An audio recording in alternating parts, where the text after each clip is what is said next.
ሰላም ጤና ይስጥልን አድማጭ ተመልካቾቻችን እንደምን ዋላችሁ እንደምን አረፈዳችሁ እንደምን አመሻችሁ በያላችሁበት የሰዓት አቆጣጠር ዕለታዊ አበይት ጉዳዮች የተሰኘው ፕሮግራማችን አሁን ጀመረ።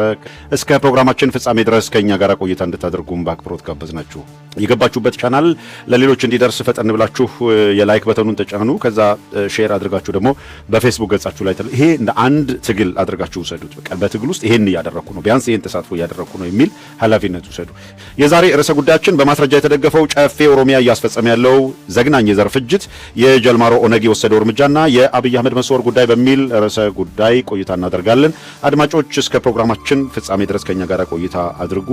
እና አብይ አህመድ ምን እያደረጉ እንደሆነ ኢቲቪ፣ ፋና ወዘተረፈ ይሄ የክልል ሚዲያ ምናምን የምትሉት አብይ ሲያስነጥሰው አሳለኝ አስመለሰኝ የሚሉ አካላት የሚሰሩትን ፕሮፓጋንዳ ትቶ ፕራክቲካሊ መሬት ላይ ያለው እውነታ ምንድነው? እንዴት ኢትዮጵያ በአረመኔዎች እጅ እንደወደቀች እንዴት ባሉ ጨካኝና ክፉዎች እጅ እንደወደቀች በርብርብ በጣም በፍጥነት ይህንን ሁኔታ መቀልበስ ካልተቻለ የሀገራችንም የሕዝባችንም ዕጣ ፈንታ ምን ሊሆን እንደሚችል እንድትረዱት። ሌላው እጅግ ምስኪን የሆኑ ድምጻቸውን ማሰማት ማይችሉ ለዚህ ነው አንዳንዴ ምን አለ ብንቆጭ፣ አንዳንዴ የእውነት በጣም ከልብ ማዝንባቸው ምክንያቶች አንዱ እንዴት አንዳንድ ሰዎች ትልቅ የምንላቸው በተለይ እንደው የፈለገ ነገር ቢጎላቸው እንኳን እንደው ምንም ነገር ይጉዳል ዛሬ በህዝባችን ላይ የተፈጸመ ያለውን ዘግናኝ ሁኔታ ስታዩ ሰው እንዴት ራሱን ያስባል? እንዴት እንደ ግለሰብ እኔ ይላል? በዚህ ወቅት እየተፈጸመ ያለው የዘር ፍጅት የእውነት የዘር ፍጅትን ለሚቃወም አይደለም እኮ እንደ ሰው ዝም ብሎ ለተፈጠረ ሰው ከዚህ ማህበረሰብ እንደተገኘ ከአማራው እንደተገኘ አይደለም፣ እንደ ሰው እንዴት አይቆጭ? በዚህ ወቅት ከትላንት ወደ ዛሬ በዚህ ሳምንት ውስጥ የአማራ ህዝብ በሌላ ነገር እንዲጠመድ በሌላ አጀንዳ እንዲጠመድ በማድረግ ረገድ አገዛዙ በምንም መልኩ አንዳንዶች እንዳልኩት ሰልፍ ሴንተርነት ተነሳ ራሳቸውን አጀንዳ ለማድረግ የፈጠሩትም ይሁን አገዛዙ ግን ተጠቅሞበት ምን እንደሸፈነበት ታውቃላችሁ? ዘግናኝ የሆነ የዘር ፍጅት በአማራው ላይ ከዚህ ቀደም ካያችሁት በተለየ የዘር ፍጅት እየፈጸሙ ነው ያሉት። ቤት ለቤት እየዞሩ እያወጡ እየረሸኑ ነው። ንብረት እያቃጠሉ ነው። ቤት እያቃጠሉ ነው። የምታዩት ነገር ማመን ይቸግራችኋል። ይሄ እየተደረገ ባለበት ነው አማራን በሌላ ነገር እንትርኩስ። ልክ ይሄ ቀድሞ ሙችና ሰደቃ ሽውጣ ይላሉ። ቀድሞ ሙችና ሰደቃ ሽውጣ ወይ ምንድነው? ሁለት ባልና ሚስት ገንዘብ አጠራቅመን ገና እኮ የለም እኮ ገንዘቡ ገና ገንዘብ አጠራቅመው የጸብ ምክንያት ያደረጉት ገንዘብ ተጠራቅመው በተጠራቀመው ገንዘብ ጊደር ይገዛሉ። ጊደሪቱ አስጠቅተው ጊደሯ ወልዳ ጥጃ ሲኖር ጥጃው እዚህ ጋር ነው የሚታሰረው። እንግዲህ ገና ባልተሰበሰበ ገንዘብ ባልተገዛሽ ጊደር ባልተወለደ ጥጃ ጸብ ቆስቁሰው እዚህ ጋር ነው የምትታሰረው እዚህ ጋር ነው የምትታሰረው በሚል ባልና ሚስቱ ተጣልተው ባል ሚስቱን ገደለ። ዜና ይሆናል። ገና ገንዘቡ ሳይሰበሰብ ገና ጊደሪቱ ሳትገዛ ገና እሷ 9 ወር ቆይታ ሳትወልድ ገና ጥጃው ሳይመጣ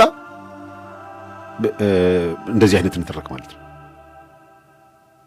ገና መተባበር ተፈጠረ፣ ገና አንድነት ተፈጠረ፣ ገና የእርስ በርስ የጎንዮሽ ጦርነት የሚያስቀር ሁኔታ ለመፍጠር ጥረት እየተደረገ ነው የሚባል ነገር ሲሰማ ይሄ ጥምረት ተፈጥሮ ይሄ መሰባሰብ ተፈጥሮ ከዛ ይሄ የተሰባሰበ አካል ገፍቶ አብይ አህመድን ከጣለ በኋላ ሊመጣ የሚችለው ስርዓት ብሎ የአብይ አህመድ አገዛዝ የሚፈጽመው የዘር ፍጅት እንዲቀጥል ይሄ ካለፈ በኋላ የሚመጣው ነገር የሚል ለትርክ ከማንሳት የበለጠ ያምሮ ችግር አለ። እውነት ለመናገር አሁን ምንስ ቢሆን ትላንት የተፈጠረው ነው። አሁን መቼም የተሰራ ወንጀል ይታለፍ አትልም። ማንም በሰራ ወንጀል ተጠያቂ መሆን አለበት።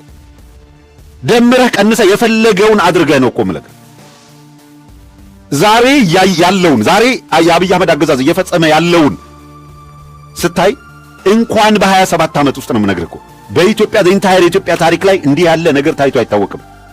ሃቭ ዩ ኤቨር ሲን ሲቪሊያን ባሉበት ቤት ለቤት እየሄደ እንደ መንግስት በያዘው ስልጣን ቤት ለቤት እየሄደ ሰው ባለበት ቤት እየዘጉ እያቃጠሉ የሚሸልሉ የሚፎክሩ ራሳቸውን ገልጠው በቪዲዮ እየቀረጹ የመንግስት ወታደር መሆናቸው የታወቀ በባለስልጣናቱ ስም እየማሉና እየፎከሩ ህዝብ የሚፈጁ አካላት አይተህ ታውቃለህ?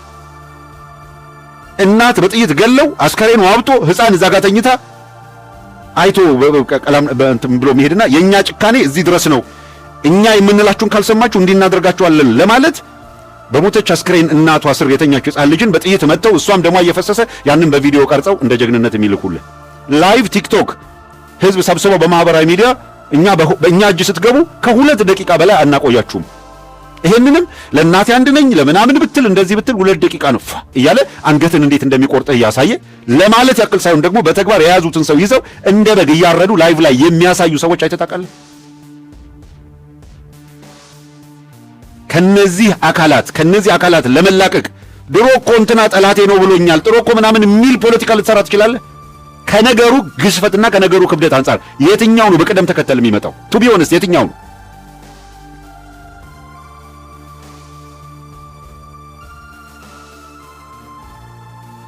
እንደው የባሰ ድንቁርና ካልሆነ በቀር እነ ፖል ካጋሜ እኮ ኦልሞስት ወር 2 ወር 3 ወር ቆይተው እኮ ነው የዘር ፍጅቱን ለማስቆም የሚያስችል ነገር ያደረጉት። እሱን ካደረጉ በኋላ መንግስት መስርተው ጸንተዋል። ስለዚህ አሁን አማራ ላይ የሚፈጸመው የዘር ፍጅት ከቆመ እንደ ካጋሜ ግሩፕ ሌሎቹ ይመጡና መንግስት ይሆናሉ ብለህ እንደዚህ አይነት ቅዠት ትቃሻለህ እንዴ? መጀመሪያ የዘር ፍጅቱ የቱትሲና ሁቱ የዘር ፍጅት ይቆም እኮ ነው። ያ የዘር ፍጅት ከቆመ በኋላ መንግስት ስለሚሆነው ነገር በትላንት በሬ ያረሰ የለም። የስልጣን ጥምህ እያስቃዠ ካልሆነ በቀር ዛሬ የአማራን ህዝብ እንደ ትላንት አይደለም። ትላንት ብአዴን እንደተጋለበው ተጋልቦ የሚሄድ የትሮይ ፈረስ የለም። ዛሬ የአማራን አርሶ አደር ንቀኸው ካልሆነ በቀር ማንኛህም ቢሆን ንቀኸው ካልሆነ በቀር እንደ ብአዴን እንደ ኢህድን ተጋልቦ ቲፒኤልኤፍ 4 ኪሎ ሄዳ ትቀልድበታለች ምናምን የሚል ዛሬ በማሰብም በመደራጀትም በመታገልም ጎበዝ አብይ አህመድ ያለ የሌለውን ኃይል ሰብስቦ ባንክም ታንክም ለጊዜው ይዛ የነበረ ብዙ ትጥቅ ይዛ የነበረው ቲፒኤልኤፍን ድሮን አጥቅቶ ዘተረፈ ብሎ በ2 ሳምንታት ውስጥ ቆላ ተንቤን መቀሌን አስለቅቆ ቆላ ተንቤን አስገብቶ ማለት የተሳተፈበት ኃይል በርካታነት ምናምን ከግምት አስገብተን ማለት ያንን ማድረግ ችሏል። ከአማራ ጋር የሚያደርጉት ውጊያ እነ ብርሃኑ ጁላ 3 ዓመት ቆይቷል። በ3 ዓመት ውስጥ አንድ ሲግኒፊካንት ሊባል የሚችል እርምጃ ሲቪሊያንን ከመጨፍጨፍ የዘለለ በፋኖ ላይ ይሄ ነው የሚል የፋኖ አመራሮችን ወይም አደረጃጀትን ማረካ አፈረሰ እንደዚህ የሚባል አይተሃል? ኢን ዘ አዘር ዌይ ራውንድ ግን ቪዲዮችን ያመጣን ያሳየናቸው ቪዲዮች ድምጥ ማጡን እያጠፋ የገባ ክፍለ ጦር እየፈረሰ እንደገና ሲቪሊያኑ ነባካችሁ ተዋጉልን እያሉ አይደል እንደሚለምኑት። አብይ አህመድ 1 ሚሊዮን የሚሆን ወታደር በአፈሳም በምንም ከመለመለ በኋላ አሁን ከበቂ በላይ ሰራዊት አለን እያለ ሲፎክር የነበረው አብይ አህመድ አሁን ምንድነው ዲማንድ እያደረገ ያለው? ህዝቡ ለሰራዊት ለመከላከያ ልጁን አልሰጥም ማለት እያለ ያለቀሰ አይደል? አይሰጥም። የአብይ አህመድን ወንበር ለማጽናት የጨፊ ኦሮሚያን ፍላጎት ለማጽናት የሚከፈል ልጅ የለንም ብለዋል። ዲያር ራይት። ከሰሞኑ አንዲት የምትራገብና የምትመታ ደቤ ነበረች። እንዴስ በጣም ይገርመኛል። ሰው የሆነ ነገር ሲቃወም የሆነ ኦልተርኔቲቭ አዘጋጅቶ የተሻለ ነገር አድርጎ ቢሆን አንድ ነገር ነው። ይሄ ነው የሚባል አንዲት አደረጃጀት አንዲት የሆነች ነገር መፍጠር ያልቻለ አካል የተፈጠረውን እንዴት ለማፍረስ ይታገላል? ምን አዘጋጅቶ ምን ኦልተርኔቲቭ ኖሮ?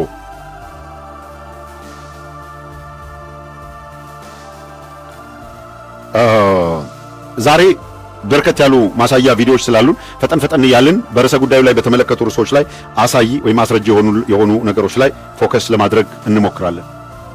የመጀመሪያው በእውነቱ ከሰሞኑ ባለው እንቅስቃሴ የትብብር ካውንስል የሚባል ነገር መመስረቱ በዋነኛነት ጭንቅ ውስጥ የከተተው እንደምታውቁት አገዛዙ ነው። በዋነኛነት ጭንቅ ውስጥ የከተተው አገዛዙ ነው። ከዚያ በኋላ ደግሞ ቅድም እንዳልኩት በየደረጃው ያገዛዙ ድቤ ሲያበቃ በአንድ በኩል ካገዛዙ ጋር ተጣብቀው እንደ መሽገር የሚያተርፉ አካላት አሉ። የተሻለ ገቢ ያላቸው፣ መሬት የዘረፉ፣ ቤት ያገኙ፣ ስልጣን የያዙ፣ ኮንትሮባንድ ለማጧጧፍ እድል ያገኙ፣ ህዝባቸውን መያዥ አድርገው በግላቸው ሀብት ያከበቱ አካላት አሉ። ይሄ ስርዓት ሲያበቃለት ከስርዓቱ ጋር እድል ፈንታችን ያበቃለታል ብለው የሚሰጉ ከስርዓቱ ጋር ተጣብቀው ትርፍ ያተረፉ ብቻ አይደሉም። ከስርዓቱ ጋር ተጣብቀው በየደረጃው በተለያየ መስክ በተለያየ ሙያ ላይ ያሉ አካላት ከአደረጃጀት ከዚህ ስርዓት ጋር ተጣብቀው ደግሞ ህዝባችን ላይ መከራ ያጸኑ፣ ግፍ ያጸኑ፣ የዚህ ግፈኛ ስርዓት ተባባሪ የሆኑ ጦር ያዘመቱ፣ ጦር ያበረታቱ፣ ግፋ በለው ያሉ፣ ኮንሰንትሬሽን ካምፕ አግዝ ህዝብ ሲሉ የነበሩ ፍጀው ህዝቡን ሲሉ የነበሩ አካላት አሉ። ተጠያቂነት ይመጣል የሚል ስጋት አላቸው። አትሊስት ማምለጥ የሚችሉት አብይ አህመድ እስካለ እንደሆነ ያስባሉ። በማንኛውም መልኩ የአብይ አህመድ አገዛዝ ካበቃለት የሚመጣው ተጠያቂነት የሚያስፈራቸው። ስለዚህ አብይ አህመድ በተጨማሪ ፍጅት እያደረገ ይሄ የኦሮሞ የፖለቲካ ኃይል አገሪቷን በእሳት እያነደዳ ሲቀጥል እነሱ ስርዓቱ ተወግዶ አደጋ ውስጥ ከሚወድቁ ተጨማሪ ህዝብ እያለቀ ሀገር እየፈረሰም ቢሆን የእነሱን እድሜ ለማስቀጠል ያገዛዙን በህይወት መቆየት የሚፈልጓሉ። የጌታቸው ረዳ እድሜ የአብይ አህመድ እድሜ ነው። የጻድቃን እድሜ የአብይ አህመድ እድሜ ነው። ተመስገን ጥሩነህ በለው፣ አገኘሁ ተሻገር በለው፣ ቀንዳውጣ በላት ምናምን በላት፣ እድሜያቸው ማነው እነ ማስረሻ ሰጤ እጅ ሰጤ እነ ቀለጠ ሞላ እነ ጋሻው ግርሻ ምናምን እድሜያቸው ያገዛዙ እድሜ ነው፣ ያውቃሉ። በዚህ አገዛዝ ላይ ለውጥ ከመጣ እጣ ፈንታቸው ምን እንደሆነ ያውቃሉ። እንደ ብርሃኑ ነጋ እጣቸው ምን እንደሚሆን ያውቁታል። ስለዚህ ያንዳንዱ ሚኒስትር፣ ያንዳንዱ ፖሊስ ኮሚሽን፣ ያንዳንዱ መከላከያ ላይ ያለ አካል የሚመጣው ተጠያቂነት ስለሚያስጨንቀው፣ የሚመጣው ተጠያቂነት ስለሚያስፈራው ቀላል ነገር እንዳይመስልህ በጭንቅ ውስጥ ነው ያሉት፣ በመከራ ውስጥ ነው ያሉት፣ በፈታኝ ሁኔታ ውስጥ ነው ያሉት። ቀላል አይደለም የሚደረገው ግብግብ፣ ቀላል አድርገህ ልትወስደው የሚገባ አይደለም። ይህንንም እንላችሁ ተጠያቂነት ማምለጥ የሚፈልገው። ሁለተኛው ሌላኛው አካል ደግሞ የአብይ አህመድ ስርዓት ቢወድቅ፣ ምንም እንኳን የአብይ አህመድ ስርዓት ኢነሚ ቢሆን ጠላት ቢሆን እንኳን የአብይ አህመድ ስርዓት ሲወድቅ የኔ ዕጣ ፈንታ ምን ይሆናል ብሎ ደግሞ የሚጨነቅ ትናንትና ስናነሳላችሁ እንደነበረ እነከሌ አማራውን ኮከሉ፣ እነከሌ ትግሬውን ኮከሉ፣ እነከሌ ምናምኑን ኮከሉ፣ እኛ በምን እንወከላለን፣ እኔ በምን እንወከላለሁ ብለው የሚጨነቁ አንዳንዶቹ ልጣቸው ምንድነው ምናምን የተላጠ ጉድጓዳቸው የተማሰ አይነት የሚባሉ አካላት ምናልባት ጋቢ ጣል አድርገው ዕለት ዕለት ወደ ቤተክርስቲያን መሄድ፣ ሙስሊምም ከሆኑ ወደ መስጊድ መሄድ፣ ከፈጣሪ መገናኘት፣ ቀሪ ዕድሜያቸውን ምናልባት ለሀገርም ለሕዝብም በጎ እያሰቡ እየጸለዩ የሚችሉት እድል ካለ እያማከሩ ከመቆየት በዘለለ እንደገና በምን በኩል ብንጠራራ የስልጣን ባለቤትና ተጋሪ ይሆናለሁ ብለው እኔ ማልሾፍረው የሆነ ኃይል እንዴት አድርጎ ስርዓት ይለውጣል ብለው የሚያስቡ እየሞቱ ለውጥ ለማምጣት የሚታገሉት ላይ ከፊታቸው እንቅፋት የሚያደርጉ አስገዳጅ ሁኔታ አምጥተው የፖለቲካ ትብታብ ሰርተው ከእያንዳንዱ መዋቅር ከእያንዳንዱ አደረጃጀት ጀርባ እጅ ጠምዛዥ ሆኖ መቀመጥ የሚፈልጉ አካላት አሉ። ትግሉ በብዙ መልኩ ይፈተናል፣ በብዙ መልኩ ይፈተናል። ይሄንን ፈተና ተሸክሞ የሚደረግ ከባድ ትግል ነው፣ ቀላል አይደለም። እንደዚሁ እነዚህ ሁሉ እንደ ጃርት የሚሳተፉ የሚናቸፉና እሾሃቸውን በየቀኑ የሚወረውሩ አካላት ባሉበት የትብብር ካውንስል እየፈጠርን ነው ሲባል ያው እንደምታውቁት ማአት ነገር ነው ትርምስ እየተፈጠረ። ሁለት ኃይሎች ካልበላን ጭሬው ልበት ነው የሚለውም ኃይል የአማራን ትግል እስከ ደብረ ብርሃን ልጓዝበት እንደ መኪና ነድቼ ልጓዝበት ብሎ የሚያስብ አንዳንዱ የባዴን አምስተኛ ረድፍ ቆራጥ ጀግና ታጋይ የሚል ስያሜ ይዞ በተለያዩ ደረጃ ያሉ አካላት እንደነ ማስረሻ እጅ ሰጤ አይነት በትግል ውስጥ ግን ራሳቸውን ሰውረው መቆየት የሚፈልጉ አካላት በየጊዜው የሆነ የሚወረውራት እንቅፋት ቀላል አይደለም። በየጊዜው የሚመጣ እንቅፋት ቀላል አይደለም። የአገዛዙ ሰራዊት የሚዲያ ሚሊሻ በስፋት ሲራወጥ የነበረው ሰሞኑን የኦሮሞ ሊብሬሽን አርሚ የሚባለው ኦላ ወይም ኦኤልኤፍ የጃልመሮ የሚመራው ማለት ነው የዚህ የትብብር ካውንስሉ ጋር እየተሳተፈ ነው የሚለው ነገር ከተነገረ ጊዜ ጀምሮ በሁለት መንገድ ጥድፊያ ውስጥ እንዲገባ አድርገውታል። አንድ የነ ጃዋር ግሩፕ በአንድ በኩል የአብይ አህመድ አገዛዝ ትክክል አይደለም አጋልጦ ሊሰጠን ነው እጃችን ላይ የገባውን ኦፖርቹኒቲ ሊያስነጥቀን ነው በሚል አብይ አህመድን ሲቃወሙ ቆይተው ነገር ግን ኦላ እንደ አንድ ኃይል በትብብር ውስጥ መሳተፉ ከጁኒየር ፓርትነርነት የዘለለ ሚና አይኖረውም፣ ጉልበት አይኖረውም። አሁን ፋኖ በያዘው ፖዚሽንና ባለው ጥንካሬ ልክ የቲፒኤልኤፍ ኃይል ባለው ጥንካሬና ልክ የኦላ ያለው አቅም ተገዳዳሪ አይሆንምና ለጁኒየር ፓርትነርነት እንኳን የማይበቃ ነው፣ ጥገኛ ነው የሚል ዘመቻ በመክፈት ተጠመዱ። የነጃዋር ግሩፕ ያንን ቀጠለ ስልታዊ በሆነ መንገድ። በአንጻሩ የአብይ አህመድ አገዛዝ የኦሮሞን ሕዝብ በነጃልማሮ ላይ ሲቀሰቅስ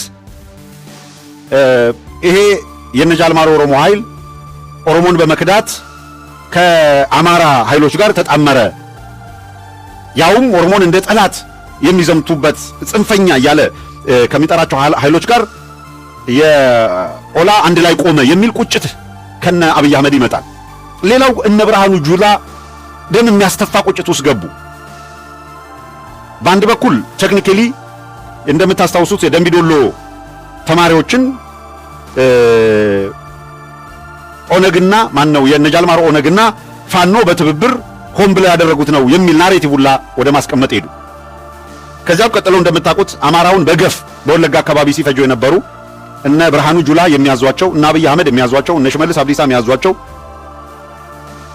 የኦሮሚያ ልዩ ኃይል ጋቸና ሲርና አሁን ያቋቋሙት ደግሞ የገዳ ኮማንዶ ወዘተረፈ ብለው ያደራጁት ኃይል ጅምላ ፍጅት እያደረገ ያለ አሁን በአደባባይ ወጥተዋል። በነገራችን በአደባባይ በይፋ እያዩ ያን ጊዜ አማራው ላይ ፍጅት ይፈጽሙና ሸኔ ነው የፈጸመው ይላሉ። የነ ጀልመሮ ክርክር ምንድን ነበረ? ሸኔ የሚባል ኃይል የለም፣ እኛ ሸኔ አይደለንም ነው የሚያነሱት። አንድ ሁለተኛ፣ በወለጋ አካባቢ ሃይማኖትና ብሔር ተኮር ግድያ እኛ የምንሳተፍበት አይደለም ነው ሁልጊዜ ክሌም የሚያደርጉት። ማን ነው ይሄን የሚያደርገው ሲባል ለዓለም አቀፉ ማህበረሰብ ተደጋጋሚ ጥሪ ያቀርቡ የነበረው ይሄንን ጭፍጨፋ ይሄንን ግድያ የሲቪሊያን ግድያ የሚመራው እነ ሽመልስ አብዲሳ የሚመሩት አብይ አህመድ የሚመራው እነሱ ያስታጠቁት ኃይል ነው። ሃይማኖትም ብሔር ተኮርም ግድያ የሚያደርገው አስገድለው ሲያበቁ በፖለቲካ ተቃውሞ የስልጣን ተገዳዳሪያቸው ኦነግ በአካባቢው በአንደኛ በአማራው ላይ በአማራው በከፍተኛ ሁኔታ ጠልቶ ከነሱ ጋር ኮኦፕሬት እንዳያረግ ከኦሮሞ ያለ የወታደራዊ ኃይል ወይም ፖለቲካዊ ኃይል ከአማራ ወይም ከትግሬ ወይም ከሌላ አላያንስ እንዳያገኝ ተነጥሎ ለብቻው እንዲሆን አንድ ስልት ነድፈው ይጓዛሉ። አማራውን ይፈጁትና ኦላ ነው ይሉሃል ወይም ሸኔ የሚለውን ስም ይጠቀማሉ። ለምንድን ነው ኦነግ የሚለውን የማይጠቀሙት? ዳይሬክት የነጃል ማሮን ከሆነ ለምን ኦነግ የሚለውን አይጠቀሙ እንዳትሉ፣ ቀጀላ መርዳሳም እኮ ኦነግ የሚል ስም ነው የሚጠቀሙ። ለብቻው የራሴ ድርጅት አለኝ ነው የሚለው። ዳውድ ኢብሳ የሚጠቀመው ኦነግ የሚል ስም ነው። ወደ 5-6 ኦነግ የሚለው ስም ለኔ ይገባኛል ብለው የሚከራከሩና ይዘው ያሉ አካላት አሉ። ሁለተኛ ኦነግ የሚለው ስያሜ ልክ ህወሓት የሚለው ስያሜ በትግራይ ህዝብ ዘንድ ቀዳማዊ ወያኔ ዳህራዊ ወያኔ ከሚል ነገር ጋር ተያይዞ ህብረተሰቡ በርካታ ልጆቹን በብዙ ሺህ የሚቆጠሩ ልጆቹን የገበረበት ድርጅት አድርጎ እንደ ፖለቲካ ድርጅት ሳይሆን ህብረተሰቡ ኦን የሚያደርገው እንደ ራሱ አንድ አካል ቆጥሮታል። አመራሩ ምንም ይስራ ምንም አይስራ፣ የተከተለው አይዲዮሎጂ ጥፋት ይሁን ምን ይሁን፣ በዛ ውስጥ ግን 70 ሺህ 80 ሺህ ሰዎች በ17 ዓመት የትግል ሂደት ውስጥ አልቀውበታል ብሎ ያስባል። ስለዚህ እያንዳንዱ ሰው በየቤቱ የተሰዉ ልጆቻቸውን ሲያዩ ልክ አሁን ለምሳሌ በፋኖ ውስጥ ሄዶ ስለተሰዋው ሰው ሲያስቡ ስለተሰዉ ልጆች ሲታሰብ አንድ የአማራ እናት ፋኖነትን እንዴት ነው የምታየው? ልጅ የተሰዋለት ዓላማ፣ ባለቤት የተሰዋለት ዓላማ እንደምትለው ሁሉ እዛም ደግሞ ልጆቻችን የተሰውለት ዓላማ የሚል ስም አለ። ኦነግ ላይም እንደዛ ነው። አሁን ደስ ፖለቲክስ ቢያን ልክ ነው ልክ አይደለም ትንተና ፋክቱን ነው እያነሳን ያለን። ስለዚህ ኦላ የሚለውን ስም የኦሮሞ ሊብሬሽን አርሚ ወይም ኦነግ የሚለውን ስም ማንሳት አይፈልጉምና አብይ አህመድ እሱን ለፐብሊኩ ለህዝቡ ሪዘርቭ ማድረግ ስለሚፈልጉ የሌለ ሸኔ የሚባል ስያሜ ያመጡ ሰው በጨካ ስምሪት የተሰጡት በመረጃም በገንዘብም የሚደግፉት አካል አስተውሉ። አንድ ነገር አብይ አህመድ እንኳንስ 4 ኪሎን በነጻነት ተቆጣጥሮ መከላከያ የሚባለውን ደህንነት የሚባለውን ፌዴራል ፖሊስ የሚባለውን ተቆጣጥሮ ባንኩንም ታንኩንም ተቆጣጥሮ ቀርቶ ኢህአዴግ ተቆጣጥሮ ባለበት በሚስጥር ጫካ የነበረውት ጋር ግንኙነት ነበረኝ ኤርትራ ካሉት ጋር ነው የሚለው አይደለም። አሁን ግን ራሱ በሚቆጣጠረው ሀገርና ተቋም ብለህ አስብ። ራሱ ያደራጀውና ስምሪት የሰጠው አካል አለ። ስያሜውን ምን አሉት? ሸኔ። ሰው በነ ጃልማሮና በነ አብይ አህመድ መካከል ከዓላማ አንጻር ከፍላጎት አንጻር ከሆነ ክርክራችን እሱ ሌላ ክርክር ነው የሚሆን። ለምሳሌ ኦላ የሚያነሳቸው የፖለቲካ ጥያቄና አቋሞች እና አብይ አህመድ ከሚያነሳቸው የፖለቲካ ፍላጎትና አቋሞች የትኛው አንድ አይነት ነው የትኛው ልዩነት አለው የሚለው ሌላ መከራከሪያ ነው። ዋናው ኪ ፖይንት ኦላ የኦሮሞ ሊብሬሽን አርሚ የአብይ አህመድ አገዛዝ የነ ሽመልስ አብዲሳ አገዛዝ ኦሮሞንም ኢትዮጵያንም ለመምራት በተለይ ኦሮሞን ወክሎ በኢትዮጵያ ውስጥ ገዢ ለመሆን አቅሙም የለውም ሌጂቲሜሲም ተገቢነትም የለውም የሚል እምነት አላቸው።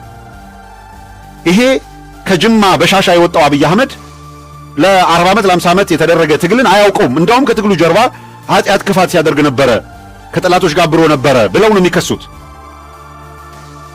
እነ አባዱላ ለኦሮሞ ህዝብ ከኦነግ ይልቅ ህወሓት ይቀርበዋል ብለው በአደባባይ እየመሰከሩ የሚታገሉ ነው የነበሩት። የባዕድን ሰዎች በኢህአዴግ ውስጥ የህወሓት የበላይነት አለ የሚል ክርክር ሲነሳ የለም ብለው ወገባቸውን ይዘው ይሟገቱ የነበሩ ሰዎች እኮ እናገኘው ተሻገር ናቸው። በፍጹም የህወሓት የበላይነት የለም ብለው ዝም ብዬ አይደለም የምልህ። ከፈለክ ማስረጃ ከፈለክ አለልህ እኮ ማነው ስሙ አንድ መጽሐፍ የኢህአዴግን ጉባኤዎች በተመለከተ የጻፈው አንድ መጽሐፍ አለ። ኢህአዴግ ጉባኤዎች እዛ ላይ ያንን መጽሐፍ አንድ ቀን ዲስፕሌይ እናደርግላችኋለን፣ ማየት ይቻላል። የትኛው አመራር ምሳሌ ከዛ ውስጥ እነ ጸጋ አራጌ ያደርጉት የነበረውን ሙግት አይተህ እነማን የዛን ጊዜ ዛሬ ወያኔው አመድ ዘራፍ የሚሉ አካላት ያኔ የህወሓት የበላይነት የለም በኢህአዴግ ውስጥ የሚል ክርክር የሚያደርጉ ናቸው። ቀን ሲመጣ እንደ ቂጣ የሚገለበጡ ወሮ በሎች አሉ፣ በደንብ በስም ተጠርተው መጋለጥ ያለባቸው። እነዚህ አምር ዘራፍ ያዙ ይልቀቁኝ የሚሉ አካላት ትላንት የትኛው ፖዚሽን ላይ ነው የነበሩት? ቱ ቢ ኦነስት እውነት ለመነጋገር የት ጋር ነበሩ? አሁን ወደ ዋናው ነጥብ እንምጣና ኦላ የሚባለው አካል የኦሮሞ ሊብሬሽን አርሚ ከአብይ አህመድ ጋር ግብግብ አለው። የጀልዱ ሸዋ ጀልዱ ላይ ያሉ እነ ሽመልስ አብዲሳ እነ ማን ነው ብርሃኑ ጁላ ዜን ከጅማ በሻሻ የመጣው አብይ አህመድና እሱ ያሰባሰባቸው ኃይሎች የበላይነት ይዘው ይሄ በኦሮሞ ትግል ውስጥ ኪ ፋክተር ነበረን ብሎ የሚያስብ የወለጋ ኤሊት ተገፍቻለሁ ብሎ አክርፏል። ስለዚህ እነ ሰምሃው ይኸው ልጅ አልሰኝ የሚባለውን እኮ ገንጥለው ሲያመጡት አንተ እንዴት ለወለጋ ትግል ሸዋን ግብር ታስከፍለዋለህ? ይሄንን ብለው እኮ ነው አባብለው የገነጠሉት። ሰው አብይ አህመድ የመከፋፈሉን ስትራቴጂ እዛ ተጠቅሞታል እኮ። አሁን ፕራክቲካሊ ያሉበትን ሁኔታ ካስተዋላችሁ በዚህ ምክንያት ከኦላ ከሚባለው አካል ጋር ለድርድር ሄዱ፣ ተቀመጡ፣ ታንዛኒያ ሄዱ፣ ያን ሞከሩ፣ ብዙ ነገር ተባለ። አባገዳ ገባበት፣ ሽማግሌ ገባበት እየተባለ ማዕት በሬ በአመት 3-4 በሬዎች እያለቁ ሽምግልና ተቀምጠዋል። የሚፈታ ችግር የለም። ምክንያቱም አብይ አህመድ ጀኒውንሊ መነጋገር መደራደርና የፖለቲካዊ ጉዳዮችን በፖለቲካ መፍታት አይደለም፣ አጭበርብሮ አንድ አጋጣሚን በምንም መንገድ ማለፍና ኢነሚ ያለውን አካል ማጥፋት ላይ የተመሰረተ ነው። ወደ ኋላ መለስ ብለህ የፈለግከውን